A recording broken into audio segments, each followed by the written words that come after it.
नमस्कार दोस्तों, OCA network में आपका स्वागत है। मैं हूं ओमकार चौधरी।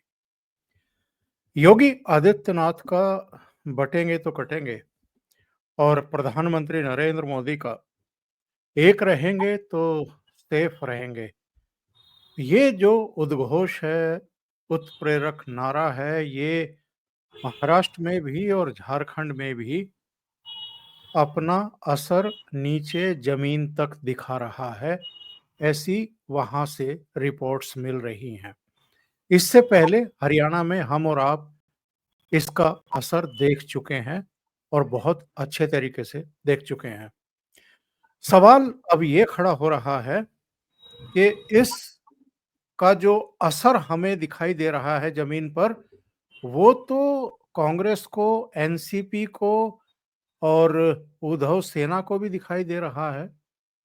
और पिछले करीब-करीब 1 सप्ताह में 3 बार प्रेस कॉन्फ्रेंस कर चुके हैं मुस्लिम पर्सनल लॉ बोर्ड के प्रवक्ता और उलेमा काउंसिल के सर्वे सर्वा सज्जाद नोमानी।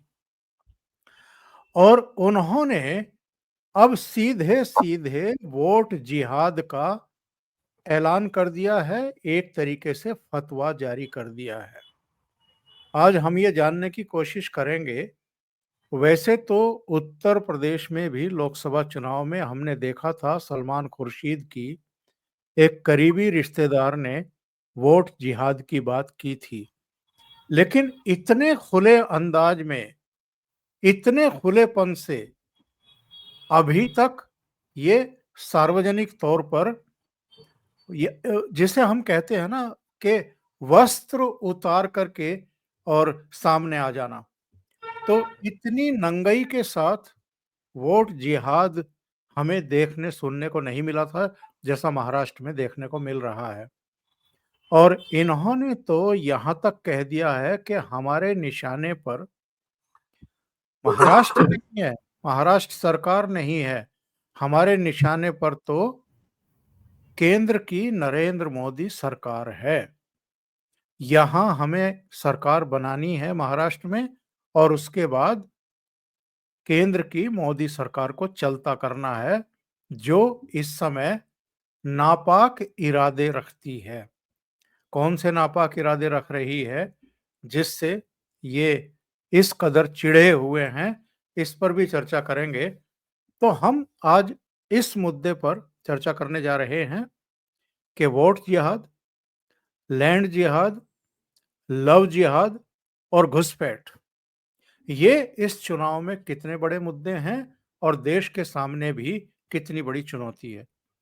मेरे साथ जुड़ रहे हैं वीरेंद्र नाथ भट्ट, तो उनको जोड़ करके चर्चा को आगे बढ़ाएंगे। वीरेंद्र जी, बहुत स्वागत है। नमस्कार।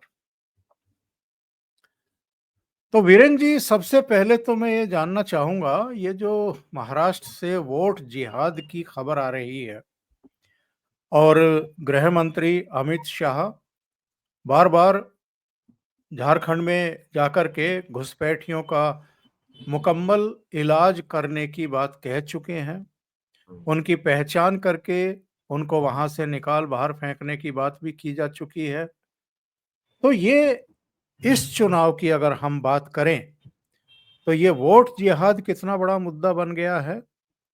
महाराष्ट्र में किस तरीके से इसका रिवर्स ध्रुवीकरण हमें देखने को मिलेगा, उसके नतीजे क्या होंगे, प्रभाव क्या होंगे, और फिर बाद में हम चर्चा कर सकते हैं कि ये जो लैंड जिहाद यानी वक्फ संशोधन बिल लाने की जरूरत पड़ रही है, क्या ये लैंड जिहाद की वजह से ही हुआ है, और जो इस समय वातावरण है उत्तर प्रदेश से लेकर के झारखंड और महाराष्ट्र में, उस पर भी आपकी टिप्पणी चाहेंगे। देखिए, डेमोग्राफी जो है वो केवल अब भारत का विषय नहीं है। डेमोग्राफी आज की तारीख में पूरे वेस्टर्न यूरोप, सेंट्रल यूरोप का बहुत बड़ा विषय बन गया है। जो नॉर्थ अफ्रीका और वेस्ट एशिया से मुस्लिम इमिग्रेंट्स वहां पहुंचे हैं और जिस तरीके से उन्होंने वहां पे जनसंख्या का संतुलन को बिगाड़ा है और जिस तरीके से वो यूरोप के सांस्कृतिक जो प्रतीक और मूल्यों पर और मानकों पर जो वहां पे वो प्रहार कर रहे हैं, अकेले 10 लाख तो मुस्लिम इमिग्रेंट पहुंचे हैं इराक और सीरिया से जर्मनी में। तो भारत में अगर कोई हो रहा है, लेकिन भारत में स्थिति थोड़ी फर्क है। ये पूरा पाकिस्तान, बांग्लादेश और भारत कभी एक देश था, लेकिन अंग्रेजों की मेहरबानी से ये 3 हिस्सों में आज बटा हुआ है। 2 हिस्सों में बटा, बाद में 3 हिस्सों में हो गया और अलग बन गया बांग्लादेश। और आसाम और पश्चिम बंगाल तो इस इमिग्रेशन का असर देख ही रहा है। अब ये मामला झारखंड तक आ गया है और झारखंड में नई बात ये हुई है कि जो वहां का जो लैंड रेवेन्यू के कानून है कि अगर कोई व्यक्ति जो है अगर आके वहां बस जाता है बाहर से और शादी कर लेता है स्थानीय आदिवासी महिला से, तो वो जमीन का मालिक भी बन जाता है। तो झारखंड की स्थिति बहुत गंभीर हो गई है और ये कहा जाता है कि डेमोग्राफी इज डेस्टिनी, यानी जैसी संख्या होगी, जिस वर्ग की जिसे जैसी आबादी होगी, वही इस इलाके का फिर भविष्य बन जाएगा, मुस्तकबिल बन जाएगा। और और आसाम के मुख्यमंत्री हेमंत बिस्वा शर्मा ने ये कहा है कि हम लगातार जो है हम हमारे एक के बाद एक जिले जो है मुस्लिम मेजॉरिटी हो गए हैं और अगर इसको हमने नहीं रोका इलीगल इमिग्रेंट्स को, तो ये कश्मीर से बुरा हाल होगा। यही हाल पश्चिम बंगाल में हो गया है। और अब तक जो महात्मा गांधी के खिलाफत मूवमेंट से लेके अब तक जो कांग्रेस की राजनीति चली आ रही थी कि मुसलमानों के किसी मुद्दे पे नहीं बोलना है। पाकिस्तान अगर भारत का बंटवारा का अगर मुसलमानों ने कराया, यूपी और बिहार और बंगाल के जमींदारों ने और तालुकेदारों ने और आपके नवाबजादों ने, तो उस पे उनको नहीं बोलना है और खाली कह देना है कि आरएसएस की वजह से बंटवारा हुआ और गोडसे ने गांधी की हत्या की। ये सारी कहानी बनाई गई है। तो ये जो जो फर्जी इतिहास पिछले 100 साल से इस देश में जो ताना बाना बुना गया था और जो नैरेटिव बनाया गया था, हिंदुओं को अंधेरे में रखा गया था, भारतीय जनता पार्टी ये राष्ट्रीय स्वयंसेवक संघ अपने स्थापना काल से ही ये जो नैरेटिव है और ये जो मान्यताएं हैं, इसको वो लगातार चुनौती देता रहा है। और आपने देखा होगा कि पिछले 500 साल का जो तुर्कों का राज है, तुर्कों यानी मुगलों, जिन्हें यहाँ मुगल कहा जाता है, उनको बहुत महान शासक जो है यहाँ बताया गया है। लेकिन वास्तविक जो इतिहास है कि तुर्कों और उसके पहले ये आपके मुगलों और उसके पहले जो वास्तविक तुर्क थे, चाहे वो कुतुबुद्दीन ऐबक हो, बलबन हो, खिलजी हो, इन सबके राज में बहुत व्यापक नरसंहार हुआ है हिंदुओं का। राजस्थान में, गुजरात में, पंजाब में और जो आज का हरियाणा है, या जो पाकिस्तान का फ्रंटियर प्रोविंस है, सिंध है, और जो आज का पाकिस्तान का जो पश्चिमी पंजाब है। तो ये इतिहास अब सामने आ रहा है और जैसे आज से 5 साल 8 साल पहले तक ब्रिटेन के लोग ये नहीं जानते थे कि जो उनकी समृद्धि है, इसके पीछे जो जो ब्रिटेन ने एशिया और अफ्रीका को जो लूटा है 200 साल, ये उसके बल पर है। या और आज भी जो ब्रिटेन का जो कॉमनवेल्थ ऑफ नेशंस है, उसके 54 सदस्य हैं और वो सारे के सारे 54 सदस्य देश जो हैं, वो कभी ब्रिटेन के उपनिवेश थे, गुलाम थे। उसमें भारत भी एक है और हम आज भी उसके मेंबर हैं। तो अब और जब शशि थरूर की किताब आई और विलियम डैलरम्पाइल की किताब आई द डार्क एज, तब ब्रिटेन के लोग जाने कि साहब जो है हम क्या थे, हमारा क्या इतिहास था।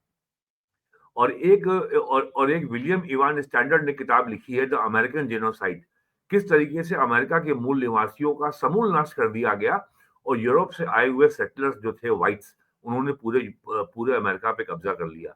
ऐसे वो लोग अब जान रहे हैं। इसी तरीके से कनाडा में अब इतिहास जाना जा रहा है कि भैया ये 300 साल पहले जो यहाँ पे यूरोप के लोग आए थे और यहाँ के मेजोरिटी ये यहाँ के हो गए नागरिक और जो मूल यहाँ के निवासी थे, उनका समूल नाश कर दिया गया।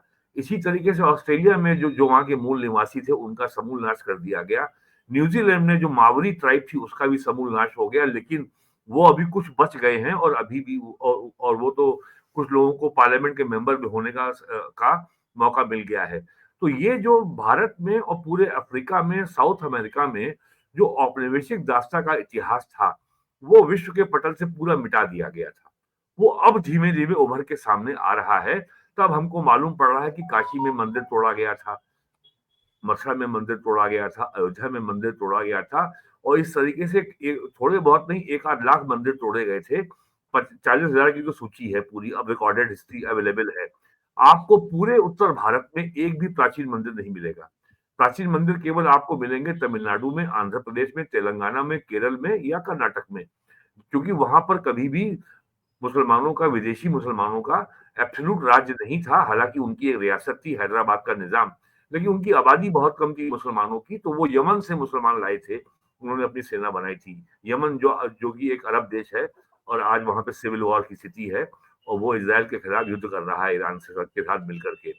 तो तो ये जो है, ये इतिहास, तो ये इतिहास को दफन करने का जो जो अभियान महात्मा गांधी ने, नेहरू की कांग्रेस ने चलाया, और आजादी के बाद उसको कम्युनिस्टों ने जिस तरीके से मुसलमानों को महिमा मंडित किया, और नेहरू की जो फर्जी किताब है डिस्कवरी ऑफ इंडिया, भारत एक खोज, उसमें अकबर को महान बताया है, अकबर को ग्रेट बताया है, लेकिन ये नहीं बताया कि अकबर ने कितने लाख जो है हिंदुओं का राजपुताने में कत्लेआम किया, कितने लाख हिंदुओं को उसने गुजरात में मारा, उत्तर प्रदेश में मारा। और मथुरा के मंदिर पे हमला पहली बार औरंगजेब ने नहीं किया था। ये मथुरा के मंदिर पे हमले का इतिहास 1000 साल पुराना है। ये 11वीं सेंचुरी से हो रहा है मथुरा की लूटपाट। ये इतिहास से हमारे गायब कर दिया गया कि नादिर शाह ने जब दिल्ली पे हमला किया 18 सेंचुरी में, तो वो उस समय यहाँ से जो हजारों हाथी, घोड़े, ऊंट में जो दौलत लाद के ले गया था, वो आज की से में अगर उसका मूल्यांकन किया जाए तो वो $3 ट्रिलियन के बराबर था। ये भी इतिहास से गायब कर दिया गया। 1771 में पानीपत की तीसरी लड़ाई हुई थी, अहमद शाह अब्दाली आया था, और उसमें मराठे बुरी तरह हारे, लाखों हिंदुओं का कत्ल हुआ, ये भी गायब कर दिया गया। तो अब जो सब ये सामने आ रहा है, तो लोगों को समझ में आ रहा है कि ये सब जो हो रहा है झारखंड में, पश्चिम बंगाल में, आसाम में, आने आने वाले 25 साल बाद यहाँ स्थिति कितनी भयावह होने जा रही है, इसकी ओर जो है भारतीय जनता पार्टी ने लोगों को सचेत करने का प्रयास किया है। और आप देखेंगे कि बीजेपी ने जो जो इतिहास की तस्वीर पेश की है, या जो नारा योगी आदित्यनाथ जी ने दिया है, या जो मोदी जी कह रहे हैं एक रहेंगे तो सेफ रहेंगे, अब लोगों के समझ में आ रहा है। और आप याद करिए, आज जो है ये जो जिहादियों का अलायंस है, जिसको हम कहते हैं इंडी अलायंस, ये आज ये कहने का साहस नहीं जुटा पा रहा है कि बीजेपी सांप्रदायिक है, बीजेपी फासिस्ट है। बस केवल ये कहते हैं कि बीजेपी घृणा फैलाती है। डीएमके का नेता उप मुख्यमंत्री स्टालिन कहता है कि सनातन धर्म डेंगू है, ये एक कैंसर है, ये एक वायरस है, ये एचआईवी एड्स है, और जितने गंदी उपमाएं हो सकती हैं वो सनातन धर्म को दे रहा है। कांग्रेस के अध्यक्ष खड़गे का बेटा कर्नाटक में मंत्री है, वो भी यही भाषा बोल रहा है। लालू यादव जो जो बिहार के मुख्यमंत्री रहे हैं, उनका बेटा तेजस्वी यही भाषा बोल रहा है, रामायण के बारे में, भगवान राम के बारे में। ये सामान्य है, ये नफरत नहीं है। तो अब जो लड़ाई है, ये बिल्कुल जो है, अब ये लड़ाई सतह पर आ रही है। और यहाँ मैं लोगों को ये बात याद दिलाना चाहूंगा कि आज अगर योगी आदित्यनाथ जी कह रहे हैं बटेंगे तो कटेंगे, तो उनको ये भी याद रखना चाहिए कि 2014 में बीजेपी का नारा था सबका साथ सबका विकास।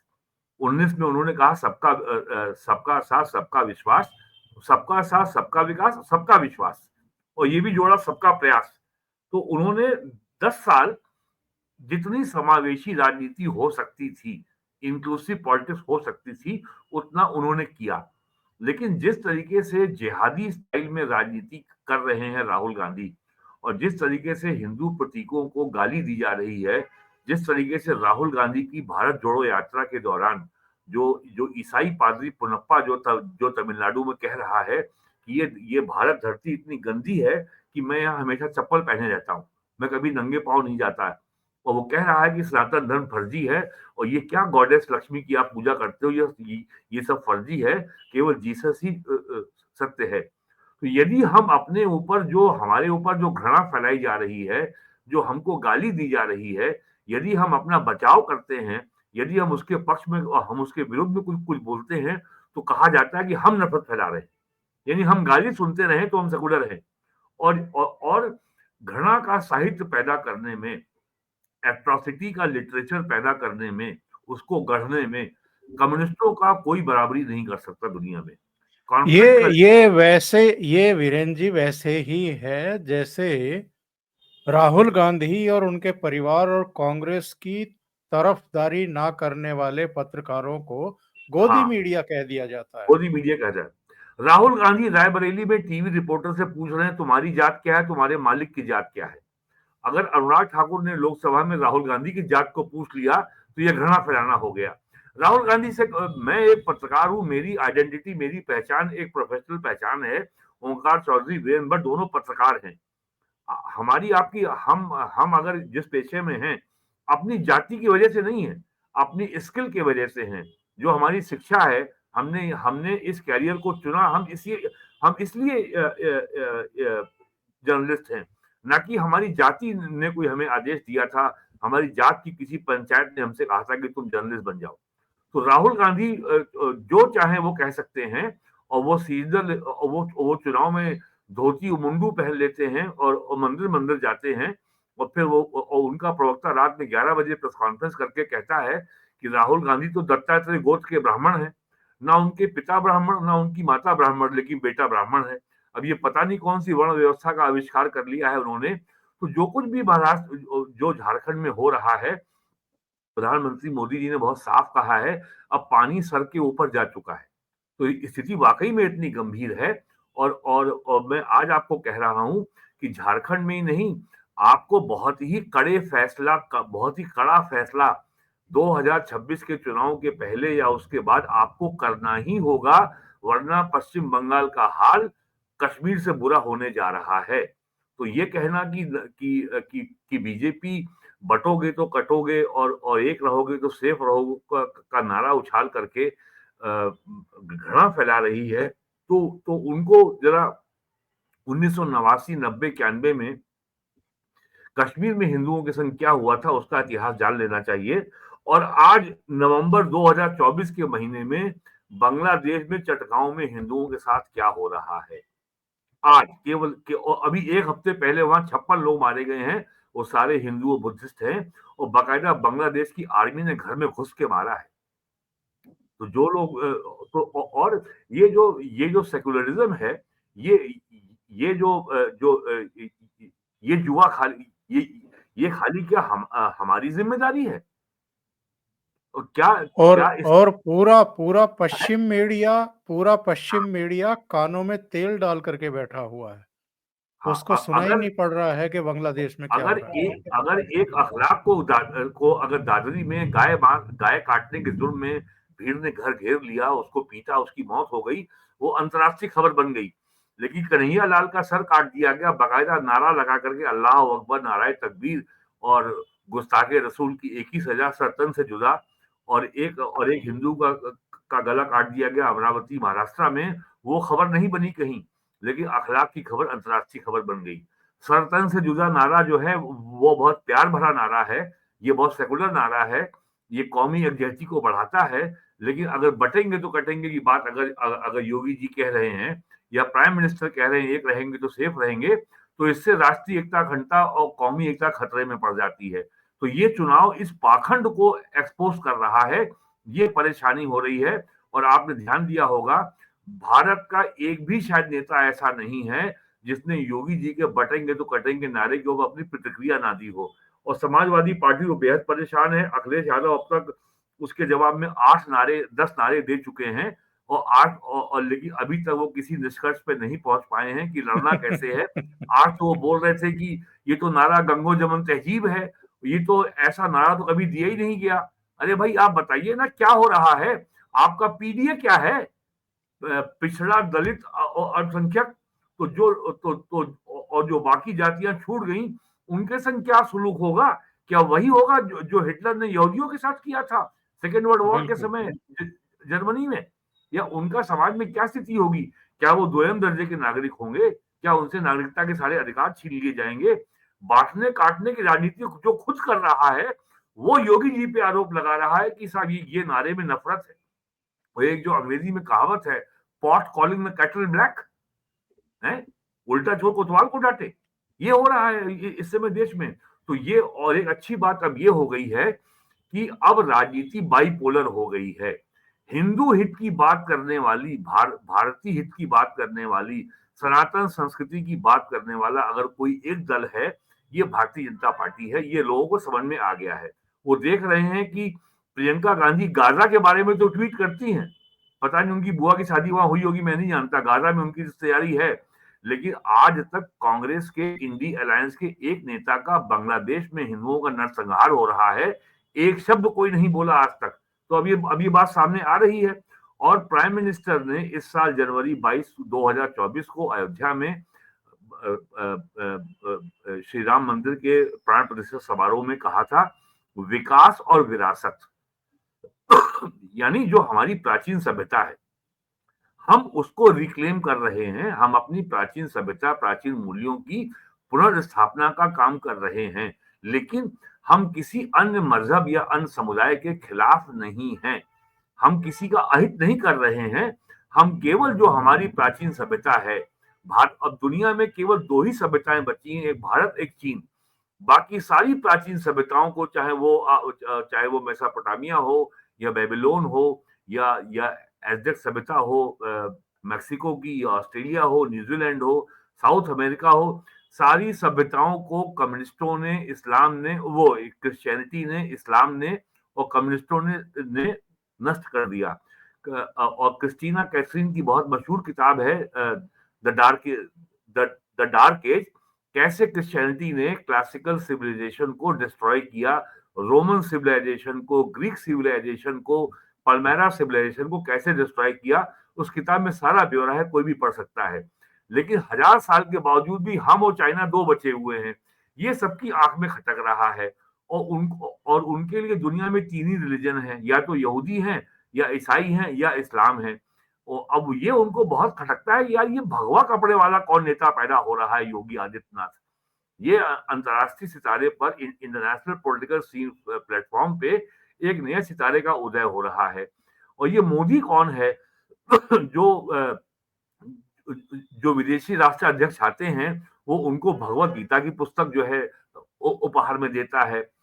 और 2014 तक जो भी आते थे हेड्स ऑफ स्टेट इंडिया के दौरे पर, वो केवल ताजमहल जाते थे। लेकिन मोदी जी के राज में जब चाइना के प्रेसिडेंट शी जिनपिंग आए, तो मोदी जी उनको जो है तमिलनाडु के महाबलीपुरम ले गए। अब लोगों को दिखाई पड़ रहा है कि यहाँ पे तो महाकाल का मंदिर भी है। जापान के पीएम आए तो मोदी जी उनको जो है काशी विश्वनाथ के मंदिर वाराणसी ले गए। और अब तक अयोध्या के भी मंदिर में, श्री राम के मंदिर में बहुत सारे राष्ट्र अध्यक्ष आ चुके हैं। तो ये अब देश अपना इतिहास जान रहा है, अपना सीख रहा है। और जो पाखंड और झूठ का पहाड़ खड़ा किया गया था महात्मा गांधी ने और नेहरू ने और कांग्रेस ने, और जिसको मनमोहन सिंह के समय तक देश ने झेला है, तो अब वो धीमे धीमे रुख से नकाब उतर रही है, आहिस्ता आहिस्ता आहिस्ता। तो लोगों को परेशानी हो रही है। लोगों को लग रहा है कि साहब ये तो फांसीवाद आ रहा है। अब इनके पास जो है, जो भी इनके मूल्य हैं, जो इनके मानक हैं, जो इनके पॉलिटिकल कॉन्सेप्ट हैं, वो सारे के सारे यूरोप के हैं। पूंजीवाद, समाजवाद, फांसीवाद, मार्क्सवाद, सब यूरोप का कूड़ा करकट है ये। और ये हमको किसी कूड़ा करकट की जरूरत नहीं है। ना तो हम पूंजीवादी हैं, ना हम समाजवादी हैं, हम समतावादी हैं। और हमारी प्राचीन मान्यता ये है कि समाज में धन का, संपत्ति का जो वितरण है वो ऐसे होना चाहिए जैसे हमारे शरीर की धमनियों में, नसों में खून का प्रवाह होता है। यदि खून वो इकट्ठा कहीं हो जाता है तो वो ब्लड क्लॉटिंग हो जाता है, और उसको बोलते हैं ब्रेन हेमरेज हो गया। और आदमी का जीवन का अंत हो जाता है ब्रेन हेमरेज में। तो ये सब जो कॉन्सेप्ट हैं, पूंजीवाद हो, समाजवाद हो, फांसीवाद हो, सेकुलरिज्म, ये सब के सब ब्रेन हेमरेज के कॉन्सेप्ट हैं। और नरेंद्र मोदी अब दुनिया को बता रहे हैं कि भैया भारत ये है। योगी जी ने भी यही बताया है। तो जो स्थापित मान्यताएं जो जो नष्ट हो रही हैं, और एक नई भारतीय पहचान, भारतीय संस्कृति, भारतीय सभ्यता की के जो जो वास्तविक प्राचीन रूप हैं, और भारतीय सभ्यता, सनातन धर्म जो अपने आप में दुनिया की अकेली एक सबसे वैज्ञानिक सभ्यता है, लोगों के सामने अब आ रही है। जो बातें नासा जान पाया सन 50 में, 60 में, वो हमारे यहाँ आज आज नासा के सॉफ्टवेयर में भगवान राम का, भगवान कृष्ण का जो जो जन्मदिन है, वो साइंटिफिकली स्टैब्लिश हो गया। महाभारत हुई थी, ये साइंटिफिकली स्टैब्लिश हो गया, सिद्ध हो गया। रामायण के युग में कृष्ण के पहले भगवान राम थे, लंका युद्ध हुआ था, राम सेतु बना था, ये वैज्ञानिक रूप से सिद्ध हो गया। तो ये सब जो बातें आएंगी, तो अंग्रेज भले चले गए हो 1947 में, लेकिन जो औपनिवेशिक दास्ता है, जो औपनिवेशिक हमारा माइंडसेट है, जो जो जो कॉलोनियल स्लेवरी है, उससे हम आज तक मुक्त नहीं है। वो चाहे हमारा संविधान हो, चाहे हमारी जुडिशरी हो, चाहे वो ब्यूरोक्रेसी हो, चाहे हमारी शिक्षा व्यवस्था हो, चाहे हमारा कानून हो, जो अब नाम बदल गया है, बीएनएस हो गया है, पहले इंडियन पेनल कोड था, ये सारा का सारा अंग्रेज बना के दे गया है। हमारे यहाँ पहले कभी भी किसी को कोई हम किसी स्त्री को मैडम नहीं कहते थे, और यूरोपियन संदर्भ में मैडम बहुत ही बहुत ही गंदा और बहुत ही अपमानजनक शब्द है। ये कोई नहीं बोलता है मैडम, पूरे यूरोप में, अमेरिका में, खाली इंडिया में बोला जाता है, और ये सब देन है अंग्रेजों की औपनिवेशिक दास्ता की। और औपनिवेशिक दास्ता, इसमें 5 पीढ़ियां, क्या बल्कि 15 पीढ़ियां गुजर गई हैं। अब 15 पीढ़ियों में, 20 पीढ़ियों में जो कूड़ा करकट एक देश में इकट्ठा हुआ है, लोगों को लगता है कि वो 10 साल में साफ हो जाएगा, तो वो लोग बहुत बड़ी गलतफहमी में है। प्राइम मिनिस्टर वीरेंद्र ने जी, सीमा तय की है, अमृतकाल 2047। तो अब ये सारा कार्य इस दौर में होगा। बिल्कुल बिल्कुल। देखिए, योगी आदित्यनाथ ने अपने कई भाषणों में कहा है कि आर पार की एक बार हो ही जाए। तो ये जो वोट जिहाद शुरू किया गया है और महाराष्ट्र से खुल करके किया गया है, हालांकि अब नया डेवलपमेंट मैं देख रहा हूं, चूंकि धर्म के आधार पर उन्होंने वोट जिहाद का ऐलान किया है, सज्जाद नोमानी ने, तो कांग्रेस थोड़ा सा दूरी बनाने की कोशिश कर रही हाँ, है, क्योंकि उनको समझ में उसको ये समझ में आ रहा है कि इसका कितना बड़ा नुकसान उसे उठाना पड़ सकता है। हम्म, जो गैर हाँ, मुस्लिम हैं वो किस तरीके से यूनाइट हो सकते हैं बीजेपी की तरफ। तो इसलिए चिदम्बरम का बयान आ गया, कुछ दूसरे लोगों के बयान आ रहे हैं कि नहीं नहीं, इस तरह की जो बातें कह रहे हैं नौमानी के साहब, जो बीजेपी को वोट दे उसका हुक्का पानी बंद कर दो, इस तरह की बातें कर रहे हैं वो। चुनाव आयोग तो जो करेगा करेगा, लेकिन ये तो सीधे सीधे एक तरीके से वोट जिहाद का ही मामला है। और अगर भारतीय जनता पार्टी की तरफ से योगी आदित्यनाथ या देवेंद्र फडणवीस इसको अब धर्म युद्ध का नाम दे रहे हैं, तो बिल्कुल भी गलत नहीं है साहब। देखिए, 2024 के लोकसभा चुनाव में जिस तरीके से विदेशी हस्तक्षेप भारत के चुनाव में हुआ, जिस तरीके से अमेरिकन ग्लोबल के डीप स्टेट ने, भारत के अपोजिशन पार्टियों ने जिस तरीके से लेफ्टिस्ट डीप स्टेट के प्रॉक्सी के रूप में काम किया, और जिस तरीके से संविधान खत्म हो जाएगा, आरक्षण खत्म हो जाएगा, और लोकतंत्र खत्म हो जाएगा का जो जो फरेब फैलाया, एग्जैक्टली यही भाषा कमला हैरिस बोल रही थी अमेरिका के चुनाव में, कि संविधान खत्म हो जाएगा, डेमोक्रेसी खत्म हो जाएगी, हम सब लोग जेल चले जाएंगे, और ये हो जाएगा, ये सब हुआ। लेकिन फिर भी मोदी जी तीसरी बार प्राइम मिनिस्टर बने, और उसके बाद जो है जून जुलाई अगस्त सितंबर 4 महीने इनके हौसले बड़े बुलंद रहे। हरियाणा में जब ये मुंह के बल गिरे, और वहां पे इन्होंने किसान, जवान, पहलवान संविधान पहलवान। बनाई। ये इन्होंने जो चार इन्होंने डाले इंग्रेडिएंट, और उसके बावजूद भी मुंह के बल गिरे। उसके बाद नवंबर में जब डोनाल्ड ट्रंप की वहां इलेक्शन जीते, और जिस तरीके से वहां पे जो आपका ये जो सेनो लेफ्ट वहाबी जो अलायंस की जो वहां हार हुई, और ट्रंप ने खुलेआम कहा है कि ये जो डेमोक्रेट्स हैं, ये जो कम्युनिस्ट हैं, और तो उसके बाद से इनको मेल्ट डाउन होना शुरू हुआ है। और झारखंड में तो मैं तो स्पष्ट तौर पे कहता हूं, भारतीय जनता पार्टी की सरकार बन रही है, और महाराष्ट्र में लड़ाई है, लेकिन कि बीजेपी पावर से स्ट्राइकिंग डिस्टेंस पर रहेगी, और अगर बीजेपी की सीटें 100 के ऊपर आती हैं, तो वो सरकार बनाएगी। जहां तक कांग्रेस की सज्जाद नोमानी से दूरी बनाने की बात यह है, तो कांग्रेस का ये खेल बड़ा पुराना है, चोर से कहे चोरी करो, साह से कहे होशियार रहो। तो ये इनका डबल गेम है, ये कोई नई बात नहीं है। इनको लगता है कि अगर इससे मुस्लिम को पोलराइज करने से फायदा मिल जाता है तो ले लो, लेकिन हिंदुओं को इकट्ठा होने से रोक दो, ये इसलिए बयानबाजी हो रही है।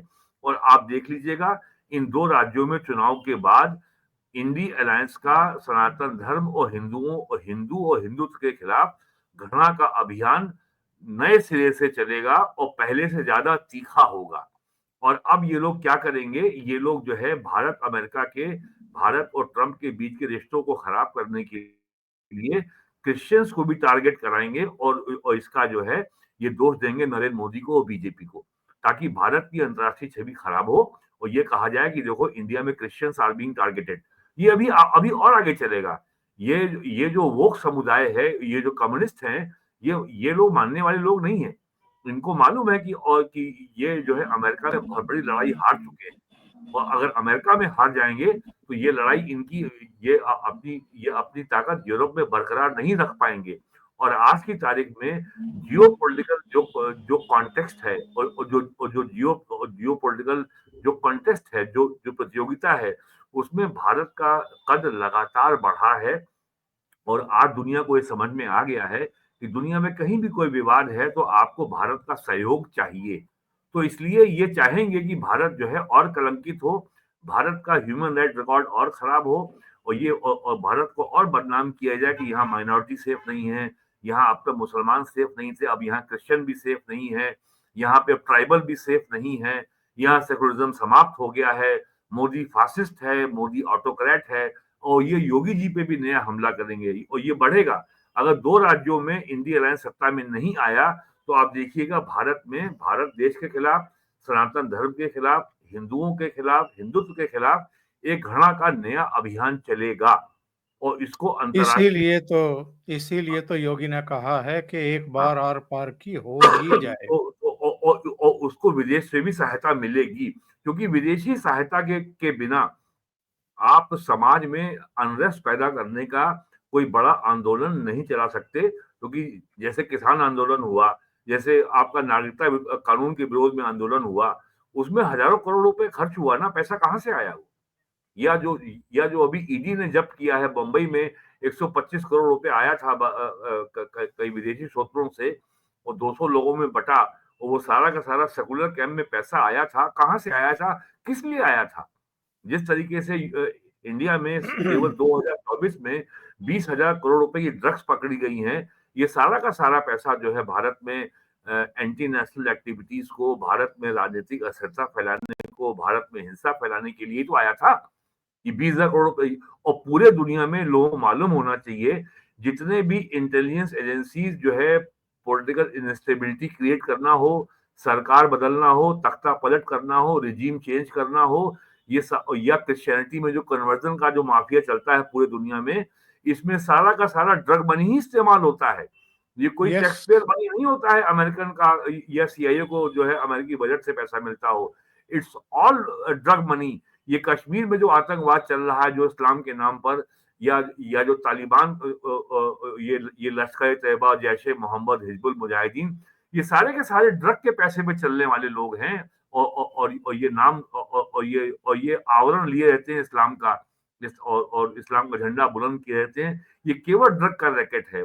मणिपुर में जो आज जो हिंसा हो रही है, ये केवल जो है इसी ड्रग मनी के बल पर हो रही है। और चूंकि वहां के मुख्यमंत्री ने अफीम के कल्टीवेशन पे क्रैकडाउन किया, उसी के लिए तो वहां वायलेंस हो रही है। और शेख हसीना वाजेद ने पूरी कहानी खोल दी, सारा सब सामने आ गया। और उसके बाद जो मिजोरम का चीफ मिनिस्टर ने जाके कहा कि हमारे 3 एनिमी हैं, इंडिया, बांग्लादेश और बर्मा। और शेख हसीना ने बोल दिया ना कि अमेरिका जो है मणिपुर, मिजोरम, बर्मा और बांग्लादेश के इलाकों को मिला करके एक नया क्रिश्चियन देश बनाना चाहता है। और बांग्लादेश के पास जो सेंट मार्टिन आइलैंड है, वहां पे वो अपना एक बेस बनाना चाहता है। अब कहानी सामने आ गई ना। तो इस सारे कॉन्टेक्स्ट में अगर आप सोचिए तो आपको पता लगेगा कि कितनी अंतर्राष्ट्रीय शक्तियां और जिसके सरगना कम्युनिस्ट हैं वो सक्रिय हैं, कैसे भारत सरकार को कमजोर किया जाए, कैसे नरेंद्र मोदी को सत्ता से बाहर किया जाए। क्योंकि कम्युनिस्टों को एक मजबूत राष्ट्रवादी नेता से घृणा होती है। उनको एक पिलपिला और एक चिंटू टाइप नेता चाहिए जो उनके इशारे पे चले, वो ज्यादा देश को मजबूत करने और देश को आगे ले जाने की बात नहीं करे।